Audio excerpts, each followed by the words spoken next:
Otherwise आज के test में भी 400 आएंगे, कल के टेस्ट में भी 400 आएंगे, परसों के टेस्ट में भी 400 आएंगे, उसके बाद वाले टेस्ट में भी 400 आएंगे। क्योंकि फर्क पड़ा क्या, और आपको भी पता है कि टेस्टिंग टायरिंग होती है। टेस्टिंग से पहले थोड़ा बहुत रिवाइज करना होता है, फिर एनालिसिस करना होता है, और फिर है ना दुख होता है क्यों टाइम वेस्ट किया। और फिर यूट्यूब वीडियो आ गया, हर रोज टेस्ट देना है, 2 बार टेस्ट देना है, 3 बार टेस्ट देना है। आप जानते हो कि बचे हुए 30 दिन के अंदर आपको डेली 48 घंटे मिलेंगे। भैया बताएंगे नहीं कि कहां से मिलेंगे, पर आप लग गए, हाइपर हो गए, मत होइए। गुड इवनिंग स्टूडेंट्स, यदि आपके समय पे 400 नंबर आ रहे हैं, उससे कम आ रहे हैं, दिमाग में ये जबरदस्त टेंशन होगी कि इस बार सिलेक्शन होगा या नहीं होगा। सर लास्ट चांस है, अगली बार मौका नहीं मिलेगा, बता दो कैसे करूं जिससे इस बार सिलेक्शन हो जाए। मैं इस वाले वीडियो में इस क्वेश्चन का आंसर करूंगा कि आपको इस समय पे क्या करना चाहिए। पहली चीज, कोल्ड ब्लडेड बनना पड़ेगा। कोल्ड ब्लडेड का मतलब होता है super focus, not distracted with anything, continuously thinking about आगे क्या करना है, आगे क्या करना है, अब क्या करूं, अब क्या करूं, अब क्या करूं।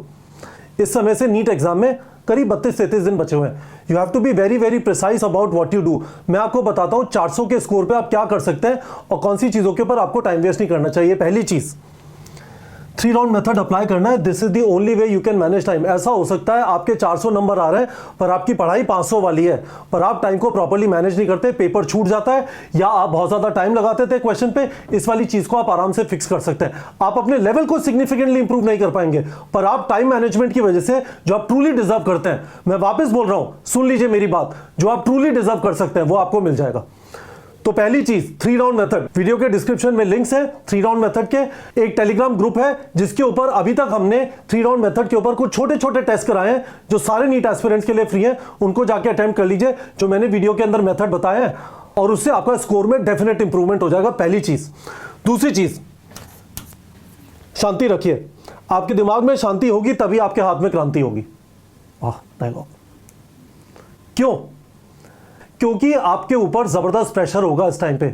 आप यदि शांत हैं, बाकी जो लोग हैं उनमें से बहुत सारे लोग इस समय से नीट एग्जाम तक उनकी परफॉर्मेंस ऐसे आ जाएगी नीचे प्रेशर की वजह से। ऐसा भी हो सकता है कि नीट के एग्जाम के दिन आपके टाइप का पेपर है। और एक और चीज जो रियलिटी है वो ये है कि सिलेबस खत्म होने के बाद आपका परफॉर्मेंस सिग्निफिकेंटली इंप्रूव होता है। यदि आपका रिसेंटली सिलेबस खत्म हुआ है तो आप देखेंगे एकदम से अब आपका परफॉर्मेंस इंप्रूव हो रहा है। प्लीज अपने आप को शांत रखने का तरीका ढूंढ लीजिए। वॉक पे चले जाइए, कोई नॉवल पढ़ लीजिए, पढ़ने का मन नहीं करा उठ जाइए, पानी पी लीजिए, पेरेंट्स से बात कर लीजिए, whatever you want to do. Social media पे टाइम वेस्ट मत करिए, उससे तो गिल्ट फील होगा, पर whatever you want to do which will make you feel better, healthy, जिससे आप शांत रहें। शांत रहने का मतलब है आपके परफॉर्मेंस में 50 से ज्यादा नंबर का फर्क आएगा। और ये इस वजह से भी आएगा कि ज्यादातर लोग की इस समय में जान निकल जाएगी। They will not be able to perform under pressure. आप अपने आप को प्रेशर में हैंडल कर लेंगे क्योंकि आपने आदत डाली है शांत रहने की। It will significantly change your final NEET rank. तीसरी चीज, कुछ हैवी वेट चैप्टर्स हैं, molecular basis of inheritance, biotechnology principles and processes, cell unit of life, biomolecule, cell cycle, cell division, human reproduction, sexual reproduction in flowering plants. You should be very good in this. ये सारे मैंने जान के bio के chapter बोले। मैं एक detail live session करूंगा इन सारी चीजों को कवर करते हुए आने वाले 1-2 दिनों के अंदर, पर इन चैप्टर्स को पकड़ लीजिए। यदि आपने ये चैप्टर जो मैंने बायो के बोले, ज्यादा चैप्टर नहीं बोले, इनसे 25 से 30 सवाल आएंगे। That has been the pattern in last 7-8 years consistently इन वाले चैप्टर से, because these are the chapters from which modern research, modern technology is going on. तीसरी चीज ये। और चौथी चीज, आपके जो स्पेसिफिक वीक टॉपिक्स हैं जो मैंने पिछले वीडियो के अंदर बताया था, जो आपके 3 स्टार और 1 स्टार टॉपिक्स हैं, उनके ऊपर थोड़ा एक्स्ट्रा एफर्ट डाल दीजिए। Rather than wasting your time on one shot जो इस समय पे यूट्यूब पे हो रहे हैं, they are not useful at all in your preparation. Don't waste your time in that. दूसरी चीज, हर रोज टेस्ट देके आपका परफॉर्मेंस इंप्रूव नहीं करेगा, प्लीज मत करिए। Don't waste your time on too much testing. मेरे से आप पूछेंगे यदि आपके 400 नंबर आ रहे हैं इस समय से नीट एग्जाम तक, 4 संडे बचे हुए हैं, 8 टेस्ट सफिशिएंट है।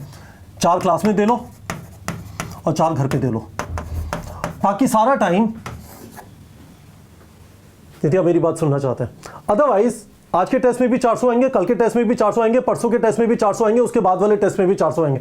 क्योंकि फर्क पड़ा क्या, और आपको भी पता है कि टेस्टिंग टायरिंग होती है। टेस्टिंग से पहले थोड़ा बहुत रिवाइज करना होता है, फिर एनालिसिस करना होता है, और फिर है ना दुख होता है क्यों टाइम वेस्ट किया। पर फिर यूट्यूब वीडियो आ गया, हर रोज टेस्ट देना है, 2 बार टेस्ट देना है, 3 बार टेस्ट देना है। आप जानते हो कि बचे हुए 30 दिन के अंदर आपको डेली 48 घंटे मिलेंगे। भैया बताएंगे नहीं कि कहां से मिलेंगे, पर आप लग गए, हाइपर हो गए, मत होइए। मैंने इस वीडियो में आपको बताने की कोशिश की क्या करना है और क्या नहीं करना। मैं एक डिटेल लाइव सेशन करूंगा इन सारी चीज़ों को कवर करते हुए। पर प्लीज़ मुझे वीडियो के कमेंट सेक्शन में बता दीजिए क्या आपको समझ में आया, आपको क्या करना है और क्या नहीं करना। नहीं समझ में आया वापस पूछ लीजिए वीडियो के कमेंट सेक्शन में, I will be happy to answer. ठीक है बच्चों।